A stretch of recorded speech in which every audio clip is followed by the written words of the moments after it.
If you somehow haven't watched it yet, Netflix's Adolescence is undeniably a technical triumph. Each hour-long episode is achieved in a single tracking shot, meaning that whether it's an intense drama scene, a chase sequence, or a drone shot, the camera never cuts, making every camera operator as essential a piece of the equation as the actors. Think about it, if just one person fumbles, the shot is spoiled and they need to go again. So there was immense pressure on the cast and crew to play their part in this precise dance. The first episode was accomplished in the second take of the very first day, whereas the other episodes all needed to film for 5 straight days to achieve the perfect shot. But given the raw nature of the story, it's the actors that never fail to amaze, being pushed through their emotional paces and somehow never faltering, making the series feel like an immersive theatre experience, except far more intimate. However, it's the writing that sparks important conversation. The script isn't designed to take the viewer on a roller coaster of exciting plot twists, but to instead capture the grim reality of situations like this, the toll it takes on the victim and perpetrator's family, as well as the community at large. As writer Jack Thorne stated, Adolescence isn't a whodunit, it's a whydunit. It's our job to understand why. You're not going to know why, mate. Look at all the things we've seen, you are not going to know why. Thorne and Graham never give us complete answers, but offer us just enough pieces of information so that we can connect the dots for ourselves. The primary question being, why would this seemingly innocent 13-year-old boy murder his classmate? So let's take a deeper look at the characteristics of Jamie Miller's life to see if we can make some sense of this senseless act. If we're looking for a clear-cut motive, Jamie killed Katie because she rejected him romantically and then bullied him online. He viewed himself as a victim, couldn't handle it, and lashed out. But life is full of rejection. People get rejected in some form or another every day, yet they don't react like this. So we have to look at Jamie's circles of influence to understand his inner workings. His family, his social life, and his media consumption all played a role in this destructive domino effect. We'll start with his home life. His parents, Eddie and Manda, are not bad people. They never directly abused Jamie or meant any harm. Yet, as they say repeatedly in the final episode, they made him. As a child whose brain is still developing, Jamie adapts and learns how to behave from them. So what does he see? For starters, his father Eddie is a man's man. He hangs out with his male friends and loves sport of any kind. He tried to get Jamie into football, but he wasn't good at it, and when Jamie would perform badly, he sensed the other dads laughing at him, causing him to look away whenever Jamie would screw up on the pitch. So when the vulnerable boy would look to his father for emotional support, he was too busy worrying about how his peers were judging him to be there for his own son. This may sound like a small thing, but it's not often about the scale of what you've done, but how the receiver internalizes it, and the cycle it can create. Jamie felt isolated, like he wasn't good enough, and was therefore already a failure in the arena most men cared about. So in those moments, Eddie's love of sport and his need for social validation from his peers took priority over Jamie's well-being, leading to him inadvertently passing down that feeling of shame to his son. But what else did Eddie pass down? He has a terrible temper, but so have you. Eddie says he's never been in a police station before, so we know he's never done anything seriously wrong. However, he does have a temper that occasionally explodes, even tearing down a shed in anger before. Where does this anger stem from? In the final episode, it's revealed that Eddie was beaten by his father when he was a kid, and he swore he would never do that to his children, a promise that he successfully kept. But even though he never laid a hand on him, he hasn't quite broken the chains of his generational trauma. His father's abuse gave him a short fuse, a sharp defensive instinct, which is the example he's unconsciously set for his son as to how men should behave. For example, although he was under an abnormal level of stress since his son's arrest, we do see symptoms of his foul temper when 2 teenage boys spray paint his van. This would frustrate anyone, but for Eddie, he can't stand to be publicly ridiculed like this. And when he finds the perpetrators, even though they're younger and weaker than him, he physically attacks them. He's hit his limit and is now blind to the consequences of his actions. As his wife and daughter weep on the sidelines, he then takes the paint he bought in the hardware store and throws it all over the graffiti, so that he won't feel the agony of this insulting label anymore. This directly compares to the bullying Jamie experienced online, where Katie called him names and had other people pile on and like the post. And just like his father lashed out in the car park, Jamie lashed out at his bully and was also captured on CCTV. So although Eddie never committed a heinous crime, he passed down his defensive emotional reactivity to his son, and therefore set the table for how to deal with problems under tremendous stress. When sport appeared to not be Jamie's thing and he lost interest in drawing, his parents bought him a computer and headset, where he could spend hours in his room every day and night picking up new life lessons from social media, just like the other kids his age.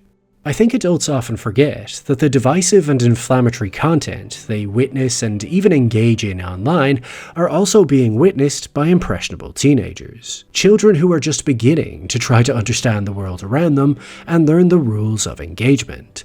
So right from the get-go, they're now exposed to all sorts of sexual and even violent content that's contextually beyond their understanding. They don't question who's posting it or what their motives or personal background might be, they just absorb it and internalize it. As if it's popular with adults, then it must be true. Not realizing that any lie or conspiracy theory can be spread, and there will always be some people who believe it, as long as it already aligns with their personal biases. So now the next generation are picking up the derogatory language of social media, especially in regards to dating and relationships, something they're developing a keen interest in, and applying it to their social life, as they want to grow up fast. But they don't have the mental faculties or life experience to know where these assertions fall on the spectrum of reality. So adolescence then shows us how kids are using these divisive frameworks in school to bully one another. It's not that no girls in school you know of fancy you right now, it's that you fall into the supposed 80% of men that women are allegedly not attracted to and never will be, and therefore you're destined to be an incel. But most older people can see that your adolescence is a messy, confusing time when you're still figuring things out, where everyone makes mistakes but nothing is set in stone. Yet the adopted rhetoric of social media makes everything sound fatalistic, where everyone is divided and split into categories and told the world is against them, and there's nothing you can do except buy their course. We get to witness how the red pill content Jamie has absorbed online manifests in his meeting with the psychologist, trying to socially dominate their sessions because she's a woman. For starters, he calls her posh for using the word bread instead of slice, gently negging her so that she's on the back foot. But this still feels playful and nothing out of the ordinary. But then when she orders him to sit down, he can't take being told what to do by a woman, as he's been programmed to fear losing dominance through social media. So he smashes his cup against the wall, pounds his hand on the table, and yells in her face like a wild animal, unable to control his emotions. By contrast, notice how whenever a male guard shows up, suddenly he's willing to apologize and calm down, respecting this hierarchy in a way he doesn't with her. Which is further emphasized when he's triggered by her signaling the guard away, revolted that she has some authority over the men in this system. So he makes her jump, enjoying the fact that she appears frightened of a 13-year-old boy as it puts him back in control. But her real fear here isn't just the intimidating tactics a teenager might employ, but seeing the abusive man he will one day grow up to be. The insidiousness of Jamie's inherited beliefs becomes clearer when he talks about online bullying. After Katie had intimate photos of her circulate throughout the school, she was a laughingstock, and Jamie opportunistically thought now was the time to ask her out, assuming that because she was at her lowest point, she would feel as if he was on her level and give him a chance. A strategy that he describes as clever, just like the detective's son alluded to in the previous episode. 80% of women are attracted to 20% of men. Woman, you must trick them because you'll never get them in a normal way.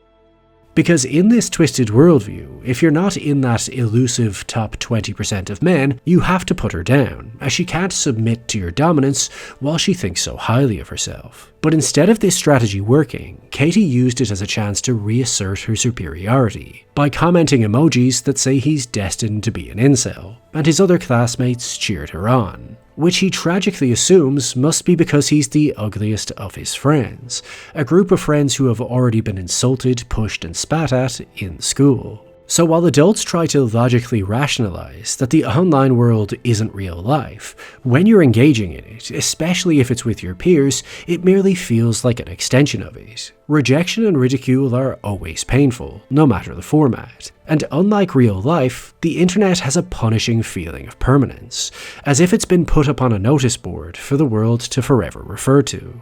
This is something that adults would also struggle to handle, yet nowadays children are subjected to it from an even earlier age, when their hormones are going crazy and their brains are still developing. However, like most boys in this alleged truth group, behind this hateful facade, Jamie obviously still wants girls to like him. But tragically, before he even has the time to develop and understand his relationship to the opposite sex, his mind has already been warped by what he's seen online, and then further reinforced by all of the other students who have also been exposed to that same material. As children are like sponges, they're not just learning from adults, they're learning from each other. At his core, Jamie just wants someone to see something special in him, to not look away or reject him when he falls short. And despite the power games he's playing in this scene, a part of him thought that maybe by opening up, that the psychologist would see him and like him for who he really is. But then just like he's heard online and experienced with Katie, he gets rejected again, desperate for the validation that she at least likes him as a person. And when she doesn't give him that, he knows no other way to respond but lash out.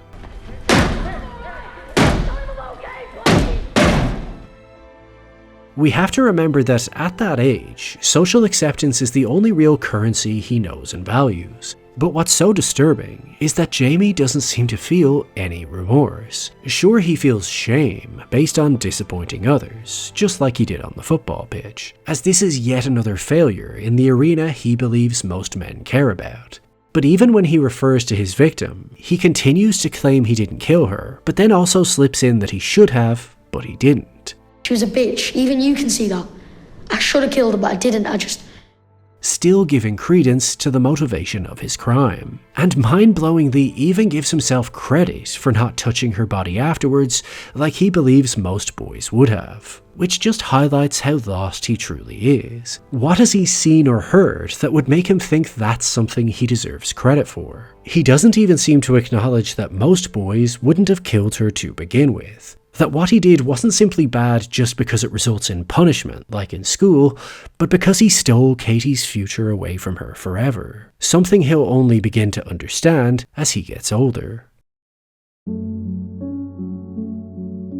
Adolescence holds a mirror up to the encroaching dangers of social media, how it warps our minds, making us ripe for confirmation bias, and even cause us to hate and dehumanize one another. And while we like to think that there's a clear line between the online world and the real world, that line becomes increasingly blurry, especially for the younger generations who are developing under its influence. Jamie's parents never thought their son was capable of anything like this, as there was never any violence in their home. But there is a whole side to their son they know nothing about, not just in regards to his social life, but his attitudes to women and the media he consumes for hours each night. The writers said they didn't want to lay blame at any one person's feet, which is why there is no singular cause of Jamie Miller's downfall, but a series of factors of which we're all partially responsible working in tandem. Misguided notions of masculinity, coupled with a fear of failure in sport and dating. Online and offline bullying, which only adds to his negative self-image, leading to an inability to deal with rejection, which is compounded by a lack of support at home, mixed with the extreme worldview he's adopted from social media and a short temper he's inherited from his father. And this toxic combination leads to a life-changing tragedy for everyone involved, where two young lives are permanently destroyed before they've fully begun. But enough from me, how about you? What do you think were the key causes of Jamie Miller's fate? And what, if anything, could have prevented it?